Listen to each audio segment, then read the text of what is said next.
Hey guys, this is Comic Uno, and today I'm doing a review for Harley Quinn Season 3, Episodes 1 through 3. So, to start out this season, they are releasing the first 3 episodes, and then after that, we will have this episode by episode.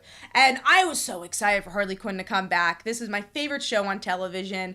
It's so funny. It feels like the best Batman show we've gotten in the last 20 years. One of the best Batman stories, and it ends up being this raunchy comedy about Harley Quinn, but still being able to highlight what's great about the Bat family, or what's bad about the Bat family, and what's great and bad about our villains as well, as they are the point of view characters and the protagonists / heroes of our story. But also going into this season, we've had a very solid season 1. Season 2, I thought, hit it out of the park even more. I was like, can it get better? Can it get better than that? And it does. And the topic of this video, I wanted to talk more about the Harley and Ivy relationship, because that was another thing I was a little worried about. I was like, okay, will this be good or not? Because we left them off very happy, and what will the queer representation or just a romantic representation be of these characters? And, you know, there's always this worry with queer representation that they have to be perfect, because like, oh, you know, we've seen characters with so much drama and sadness. You're like, oh, well, we don't want to see perfect characters either. And I thought Harley and Ivy did a perfect balance of that in this season thus far. You could tell that they love each other. They call each other babe a lot. They say they love each other a lot, but they have their problems, and they're still individual people.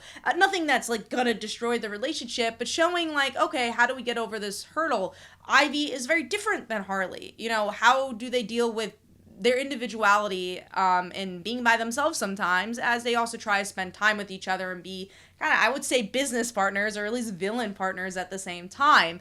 And then even in the beginning, we get to see some of Harley's more toxic traits, where she's just like attached to the hip to Poison Ivy and wants to do anything she wants to do just because it's her, and kind of puts the same mentality she had with the Joker onto Poison Ivy. And then she realizes, no, I've grown as a person. We can love each other, but also be individual people as well. And that's something I really enjoyed about all 3 of these episodes. I think all 3 of those episodes proved that and still showed their love and showed their romance and their strength. And I really feel like they were the heart of the season this far, and it's not disappointing at all. I think it was really hard because there's so much hype, because we rarely get this relationship and rarely get a great queer couple like this, especially developed as well as they were. And I really think they hit it out of the ballpark. Now, the comedy, so good. I've laughed so much. And you know, introducing new characters as well. We have Nightwing introduced. You're like, okay, Batgirl was pretty good.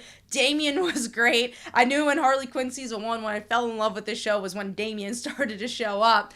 And we actually get to see them trapped in a room together and have to solve this murderous escape room. And that's when you really get to see Nightwing shine. And I like that it wasn't just the joke you could have done, like he has a nice ass, you know? I'm glad they didn't just go for that. They made him kind of brooding and kind of have these emotional issues because of Batman, and we get to see that side of him. And you're gonna see possibly Batgirl kind of show the hope for him. And I just really liked his vibe. I like to see where his character goes, and I really think they balanced the characters overall well. We got to see a little bit of the Joker, but he didn't take too much screen time. The award show was so good. Getting to see Kite Man again was really, really good. I like that, and I like seeing how his character grew, and maybe that they could, I don't know if they'll be friends, but we could see them interact a bit. And Golden Glider was a really good character introduced. It just made sense as a foil for Kite Man, and like I said, just the award show in general I thought was hysterical. And then you get fan favorites like Bane come back, and he's just so funny, just as funny as season 2. I think he really shined in season 2, and I'm glad they utilized him, but didn't overutilize him, like I said. So these first 3 episodes, I think, hit it out of the ballpark. I really, really enjoyed it, and I can't wait to see where the rest of the season goes. So let me know in the comments below, what did you think of the first 3 episodes of Harley? This is Comic Uno, and I will see you guys in the next one. Bye.